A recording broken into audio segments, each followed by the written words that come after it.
Now we're going to talk about a very special and unique feature which you only find with Modula. We talked about the internal bay. Let's have a special look on the external bay and the dual tray function. As you can see here, there's already one tray positioned in the external bay.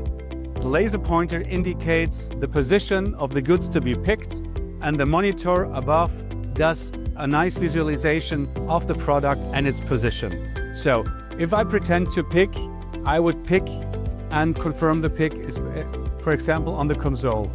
The LED as well tells you what the product is and how many of the products to be picked.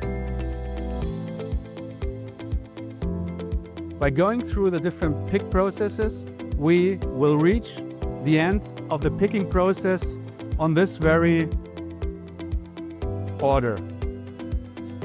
And now here comes the magic. Because of the external bay, we have the possibility to have a tray exchange because the extractor is always free and can handle 2 trays at the same time, which increases the speed and the performance of your unit significantly.